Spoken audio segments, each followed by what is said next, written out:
Good afternoon. Good afternoon. It's a high honor and a distinct privilege to be joined today by Whip Catherine Clark, Caucus Chair Pete Aguilar, members of House Democratic leadership, and the House Democratic Caucus. House Democrats are here on the Capitol steps to reiterate our strong opposition to this spending bill because it fails to address the Republican health care crisis and it fails to extend the Affordable Care Act tax credits. House Democrats will continue to support our men and women in uniform. We will continue to support hardworking federal employees. We will continue to support our law enforcement personnel. House Democrats will continue to support our air traffic controllers. We will continue to support our TSA agents. We will continue to support our civil servants who have been under attack since day one of the Trump administration. But we cannot support the Republican effort to gut the health care of the American people.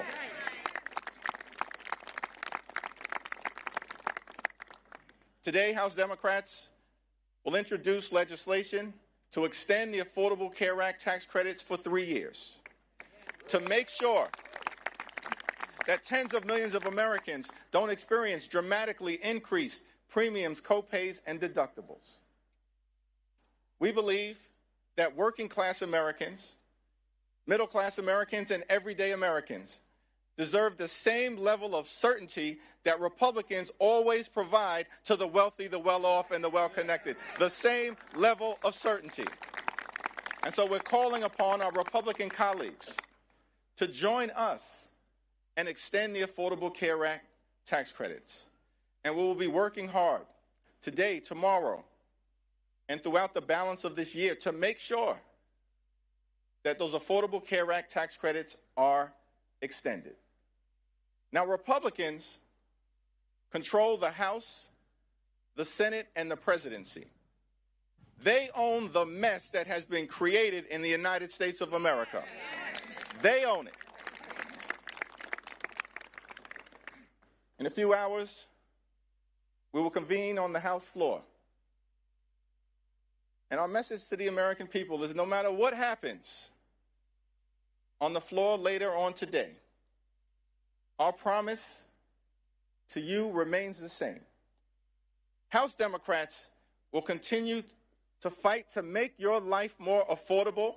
House Democrats will continue the fight to address the Republican health care crisis, and House Democrats will fight to extend the Affordable Care Act tax credits. This fight is not over. We're just getting started. We're just getting started. Now, among the many outrageous things that has been said during the Trump Republican shutdown or done during the Trump Republican shutdown, the longest shutdown in American history, is that Donald Trump made the stunning claim that in his mind, he holds two titles, that he has two positions. Donald Trump says that he's both the president and the Speaker of the House. That's what Donald Trump said in the midst of him shutting down the government. And what we've seen from compliant, sycophantic Republicans, corrupt House Republicans, is they continue to go along to get along. They don't function like a separate and co-equal branch of government. From the very beginning of this presidency and all the way through this Trump shutdown, Republicans in the House have continued to act like a wholly owned subsidiary of the corrupt Trump cartel. That may be the House Republican position. For damn sure, it ain't the House Democratic position. Because we know, and what we say to the American people is that we don't work for Donald Trump. We don't work for J.D. Vance. We don't work for your billionaire donors. We work for the American people. And that's what this fight by House Democrats, joined by our colleagues on the other side of the Capitol, has been all about. We work for the American people. As we stand on the Capitol steps, ready to continue this battle on the House floor, a battle that we waged week after week after week, and that will continue regardless of the outcome. We say to the American people that we know you deserve better. You deserve much better than the chaos, the cruelty, and the corruption that you've seen. And so as House Democrats, we're going to continue this fight to lower the high cost of living in a country where America is far too expensive, far too many people struggling to live paycheck to paycheck, can't thrive, and can barely survive. That should not be the case in the United States of America, the wealthiest country in the history of the world. And so as Democrats, we're committed to addressing this affordability crisis. That's what this fight has been all about. And we'll continue to work hard to lower the high cost of living. We'll continue the fight to fix our broken healthcare system. And we'll continue to fight to stand up for Medicaid. We'll continue to fight to stand up for Medicare. We'll continue the fight to stand up for the Affordable Care Act and an extension of the tax credits. We'll continue to fight for your hospitals. We'll continue to fight for your nursing homes. We'll continue to fight for your community-based health clinics. And we'll continue to fight for the principle that in this great country, the wealthiest country in the history of the world, healthcare can't simply be a privilege available only to the wealthy, the well-off, and the well-connected. Healthcare must be a right available to every single American. And that's the fight that House Democrats will continue to wage for the American people. It's now my great honor to yield to a freshman leadership representative, someone who's gotten off to a great start, helping to lead the freshman class, the first term members during this turbulent and tumultuous period here in the United States Congress and for the country. From the great state of California, the Honorable Luz Rivas.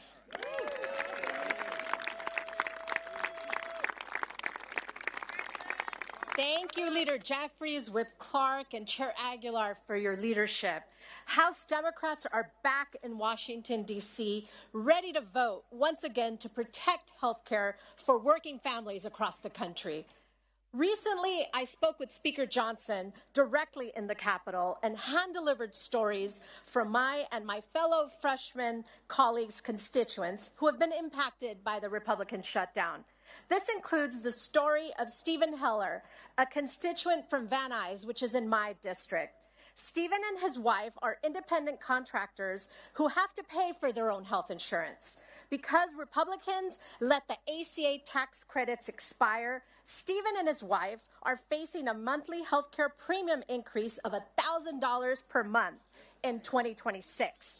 This will bring their monthly total to nearly $2,100 per month and nearly $25,000 for the year, just in health insurance. That is, in Stephen's own words, a terrible financial blow and an enormous financial burden. Constituents across the country like Stephen and his wife cannot afford Republicans' deal. I will vote no and continue to fight with House Democrats to protect the ACA subsidies that Stephen and millions of Americans rely on. House Democrats will continue our fight to protect health care, lower the cost of living, and keep the American dream attainable for all.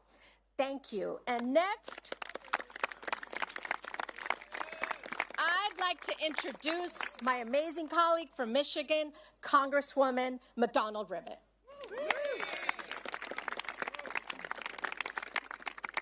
Thank you very much. I come from mid-Michigan, the part of the country where workers actually invented the American dream, to work hard enough to pay your bills, put a little bit away, and take your kids on vacation every once in a while. But the dream is further and further out of reach. In my district, 70% of our jobs pay less than $60,000 a year.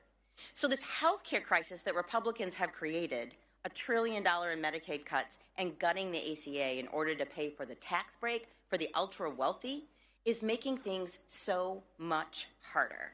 So let me give you an example. A couple in my district, they actually go to my church. called and told me they're in their 60s and they rely on the ACA tax credits to pay their insurance premiums. But now, because the Republicans have failed to extend these credits, their insurance premiums are going to jump by $11,000 next year, an impossible sum for people on the edge of retirement. Health insurance already consumes 72% of their retirement income. Let me say that again. 72% of their retirement income, and is about to go up another $11,000. That means they're facing devastating choices between doctor's visits and paying the mortgage, between cancer screenings and putting food on the table, between prescription drugs and heating their home, or even, frankly, to get insurance at all. They told me, and this is a direct quote, they are strongly considering going without coverage and taking their chances rather than continuing to pay the premium. Because here's the reality. They actually can't pay that premium. I came to Congress, we all came to Congress to help people like them. Lower cost, better care, more jobs. One easy critical step is simply passing to extend the ACA credits. Yes. It is time we pass it before they pay the cost. Thank you. It is my pleasure to introduce my colleague from California, Representative Tran.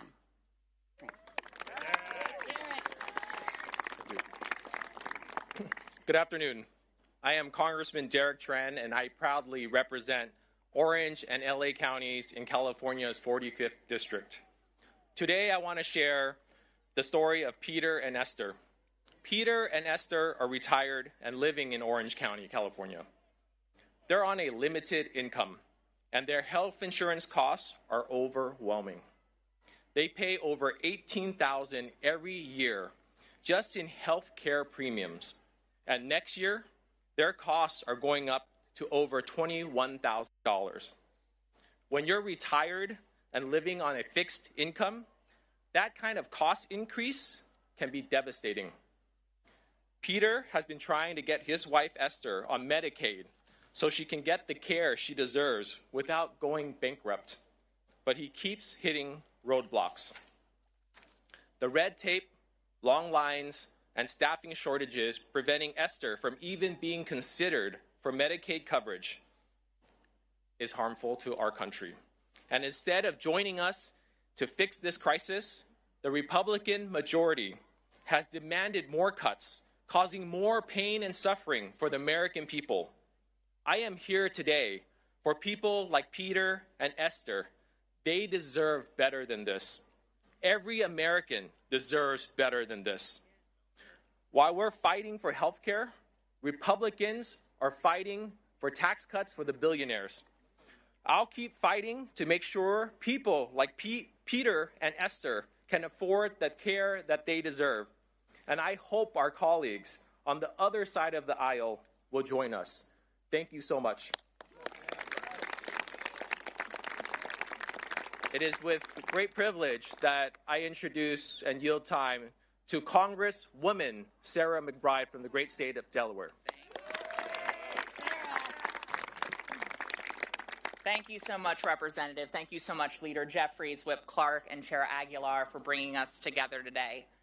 We stand here today, 42 days into a government shutdown and 54 days since the House last met, because Republicans have presented the American people with a false choice between reopening government and addressing this healthcare crisis. There is simply no reason why we can't do both. The only thing that has been standing in our way is Republican cruelty.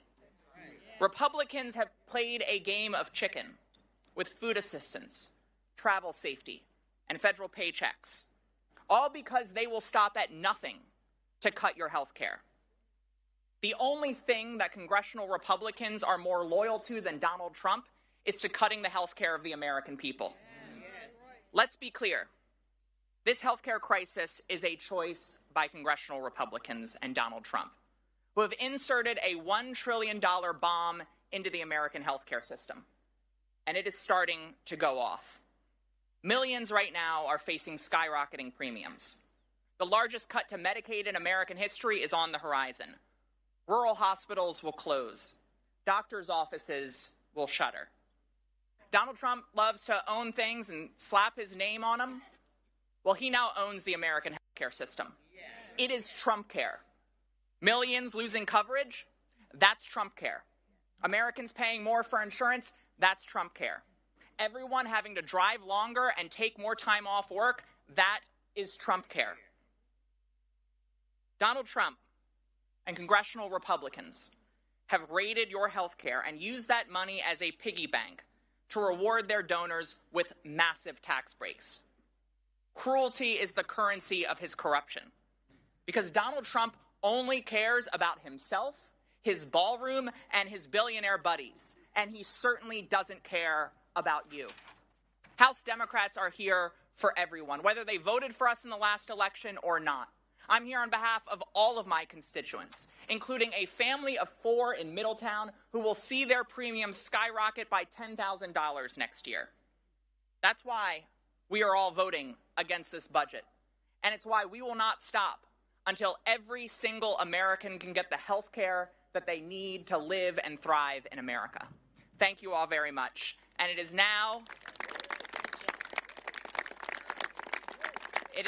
my pleasure to introduce my friend from the great state of Alabama, Representative Shomari Figures.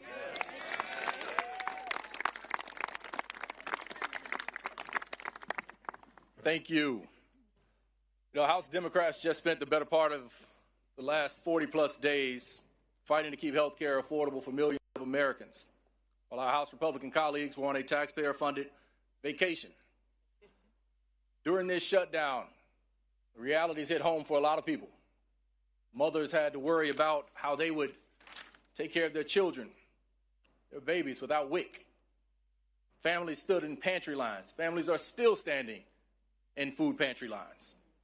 In the month of November, the month of Thanksgiving, because SNAP benefits were expired, and this administration chose to use them as pawns in this game. Capitol Police officers, members of the military, my staff, all of our staff, and millions of other federal workers had to deal with the uncertainty and the stresses of missing paychecks. And for what in the end? What were Republicans willing to give in the end? Nothing more than a handshake deal to take a future vote on extending the health care subsidies, when we all know that that future vote is the equivalent of asking 2 wolves and a chicken to vote on what's for dinner. It is dead on arrival.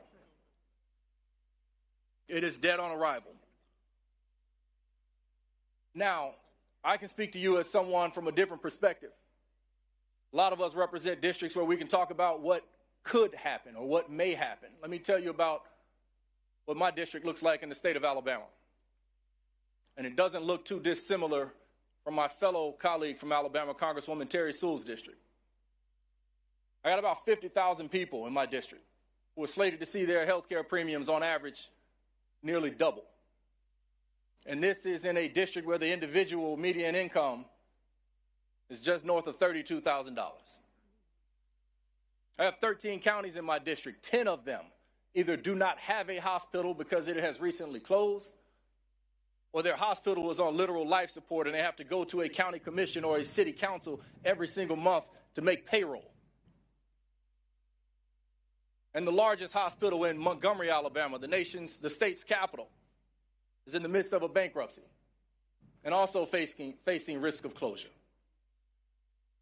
And this all in a state that has the 3rd lowest life expectancy in the United States of America. So health care for us is not a talking point. Health care for us is, protecting health care for us is a requisite. It's a requirement. It's something we have to do. And if you ask us if the shutdown was worth it, I say, hell yes, it was worth it. Because fighting to maintain health care for American people, there's nothing more pure than that. There's no more important role that we have here as members of Congress than to ensure the health care of the American people. Okay. And so while the failure of Republicans to do anything to protect health care is truly disappointing, I want the world to know that my Democratic colleagues here in the House, they can ride with me in any battle I face in my life. They stood with us under the leadership of Hakeem Jeffries to make sure that we kept this front and center. And I look forward to remaining committed to this fight for all of Alabama and for all of America. And with that, turn it back over to our leader, future Speaker Jeffries.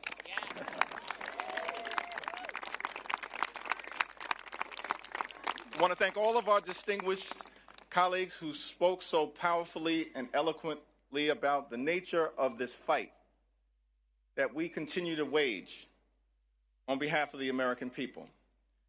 And these are first-term members of Congress. But they recognize that as Democrats, we stand on the shoulders of many who, decade after decade, century into century, have always fought to make life better for everyday Americans and to protect the health care and enhance the health care of the American people. That's the continuing and enduring legacy of the Democratic Party. FDR fought for it. Truman fought for it. JFK fought for it. LBJ fought for it. Carter fought for it. Clinton fought for it. Barack Obama fought for it. Biden fought for it. And no one fought harder in the House of Representatives than our Speaker Emerita, Nancy D'Alessandro Pelosi. That's in the DNA of the Democratic Party.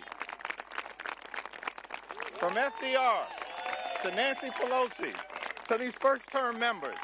And so our promise to the American people is that we are in this fight until we win this fight for all of you. Cancel the cuts, lower the costs, save health care. God bless you. God bless the United States of America.